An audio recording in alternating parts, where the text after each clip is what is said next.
No, I have to say that in some ways this is all par for the course. That needing a new leader, which is what, the fifth, sixth one in the past 10 years or something like that. What makes this one slightly more interesting is that, Jon Burrows came out of nowhere, and when he managed to get himself selected, he didn't just come in quietly thinking, I'll learn the rules, I'll get to know this, how the structures work, I'll get to know my other colleagues and things like that. He just came in stampeding around the place. Every interview that anyone wanted to do, Jon said, yes, I'll do it. Just reminded me, oddly enough, of Basil McRae when we got NI21 going, because anything you ask, open the fridge door, will light come on, you will get a performance. And that is exactly Jon. It's a Tiggerish approach to politics. And in some ways, it just completely and utterly surprised the party. They weren't expecting it. And the big thing he had in his favour as well is that when Mike announced way back in, I think it was late September, early October, that he would consider his leadership. That's all he said. Didn't mention anything about the health job. Said, I will consider my leadership.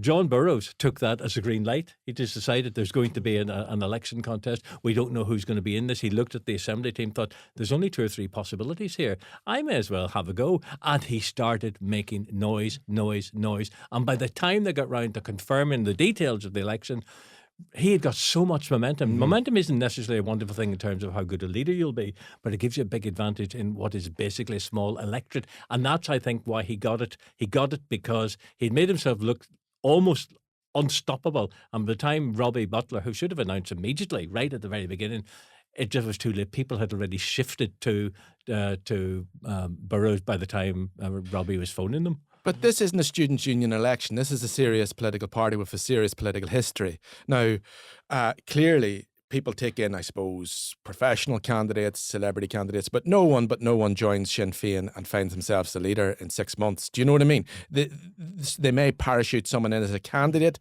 but that candidate will still find themselves, even if an elected politician, at the bottom of the organisation. You know, it takes years. You know, you described this energy. Tim, you know the inner workings of parties. I just wonder, have people been trampled maybe by this?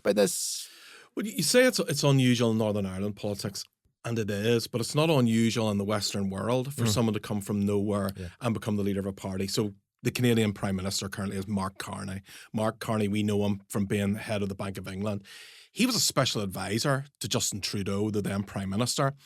And Justin Trudeau resigned, and his special advisor, Mark Carney, took the leadership of the party, wasn't an MP, and was sworn in as Prime Minister of Canada and hadn't even been elected. Had been in politics for 3 weeks whenever he became the Prime Minister of Canada. So the difference, I think, between Mark Carney now and Jon Burrows is the Liberal Party of Canada needed someone. They needed someone to be a star who was going to bring, the Trudeau administration had collapsed. There was no trust in it anymore. They needed someone who was going to shift away from Trudeau and was going to be a different kind of person in government to lead them into the election. And all of the MPs in the Liberal caucus in Canada wanted him to be the leader because they saw that as a shift change. Now, here's the difference with Jon Burrows. None of his MLAs particularly want him to be leader. In the Ulster Unionist Party, of course, it's the popular vote that elects the leader. And the popular vote wanted Jon Burrows. So that's the rank and file, the people who go out and knock the doors, who put the leaflet through the letterbox, who lick the stamps to go on the postal communications. They're the people who wanted Jon Burrows, along with the councillors.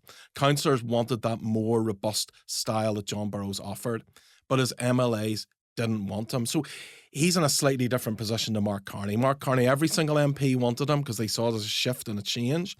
There are none of his MLAs who are putting his hand up. Now, last week in The View, we had Steve Aiken.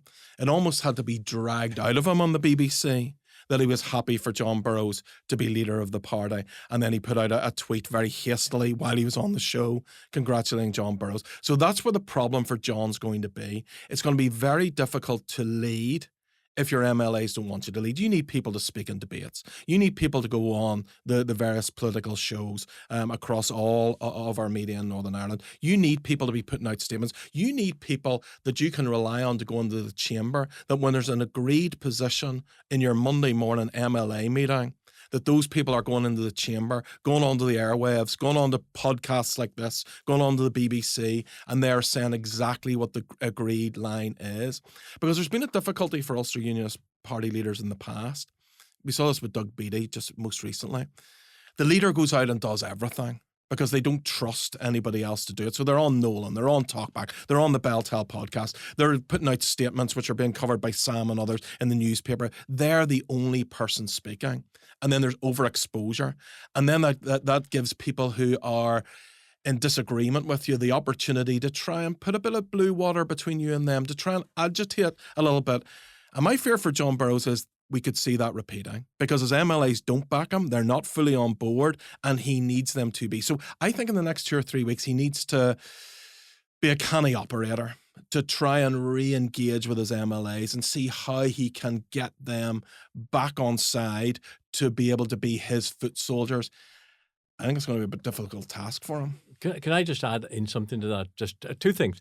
I think if you look at Burroughs, why Burroughs was elected, Tim's absolutely right. But go back to 2012 when Nesbitt was elected. Nesbitt hadn't been all that long in the party either. He was elected because the party just wants to win. This is what it boils down. It hasn't had a decent win since 2005. It wants those people that Tim was talking about who knock the doors, who lick the stamps and things like that. They want to just sit back sometime in May 2027 and go, yes, we have actually won. We've got more MLAs. We've got more councillors, we've got more votes. It's worth being in this party again. But Mike was chosen on that basis that John McAllister was saying, let's go into opposition. He was giving them risks. They didn't want risks. And I think what Burroughs has, it's the Tigger quality he has in him. He's bouncy. He's giving them energy. He's making them feel good about all of this. And I think deep down, forgetting all the internal, because he will find their arguments. This is the Ulster Unionist Party. But at this moment, he looks like the one person who stands a chance of giving success to the party. But Tim is right, he's going to have these MLAs. He's lucky it's a small team, but the other thing is, and I think it's worth, I take all your point about this, there is not a rebel going to lead a rebellion in those MLAs. They don't have it. I mean, there's 3 of them are former leaders, 3 of them are never going to be leaders. 1 is a deputy leader, 1 is Robbie Burroughs. What John will try to do, Robbie Butler. Sorry, I've created an entirely new candidate there. But what Burroughs is going to have to do is somehow put some of these. He's going to have to shift people about, and that's going to be interesting. If Mike is going to move, which of those MLAs? Robbie Butler is the leader in waiting, but I think you're absolutely right, Alex. I don't see him plunging the knife. He's too nice. He's too nice. I'll return to Robbie Butler because obviously he's made some very interesting comments. But Sam, the word overexposed has been used there. Obviously, Jon Burrows has not. He's not been elected. He's not experienced, and he has these difficulties in that. He's kind of parachuted in. A lot of people have been in politics a long, long time. Yes, support of the mass, or maybe not. Maybe that mass is doing a bit of heavy lifting there in terms of the UUP leadership. But as a journalist, if you're honest, and you are slightly cynical about Stormont and the whole setup. Let's be honest, but you must be thinking there, will there be a story or two there? Well, I think what Tim said there is actually very helpful in putting this in a global context, because Mark Carney is a very good example and seems to have been, from my perspective, I know much less about Canadian politics than Tim, but seems to be very successful. I mean, he stood up to Trump in very difficult circumstances, seems to have got a bit of a win there. He was out in China last week. He is doing things that seem to be putting Canada on the front foot globally, which is quite extraordinary for somebody who has just come into politics. However, I think the big difference between Mark Carney and Jon Burrows, albeit they are different circumstances, where one is a nation state, a major nation state, one is a fairly small region in the UK, is that Mark Carney had one of the great economic jobs globally. I mean, Governor of the Bank of England is a very senior position. What Jon Burrows represents is somebody who had a mid-ranking position within the PSNI.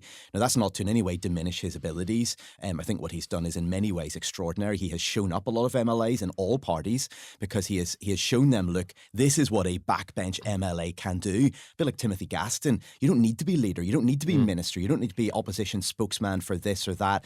You can just get up in the chamber and say things and do interviews and find stories and get them out there. It's what Jim Allister was always brilliant at. And you've got a situation here where I think a lot of Ulster Unionist MLAs must be feeling very uncomfortable, because this guy, who ostensibly knows nothing about politics, who wasn't even chief constable of the PSNI, to put him in the same category as Mark Carney, wasn't at the top of the organisation. He's come in and suddenly he is the guy who is making things happen. He's sticking it to Naomi Long, the Justice Minister. He's tangling with her about the thing that he knows a lot about. But he's also going after the DUP here and there. He's leading tributes to people who have died, where the Stormont Assembly is stopping to mark their deaths. I mean, he is the person who people are looking to, if you like, for an element of leadership even before he becomes leader. And so that, I think, means that he has this extraordinary cachet, if you like, even if the MLAs don't necessarily warm to him. However, it is not a good sign for the health of any party that somebody walks into the party, immediately is a legislator, and almost instantly becomes the leader. When Mike Nesbitt had, albeit a slower journey to the top in the Ulster Unionist Party, it was a sign of how desperate they were, and he wasn't very good at it at the start. He got a lot better. He learned from some of his mistakes, but I remember doing interviews with Mike Nesbitt, which were excruciating, where he didn't seem to understand some of the basic elements of... So if people want to make bear traps for Jon Burrows, he is potentially quite vulnerable to those. And there's a lot of people, even within unionism, before you get beyond that, who will want to do that for him and try to trip him up.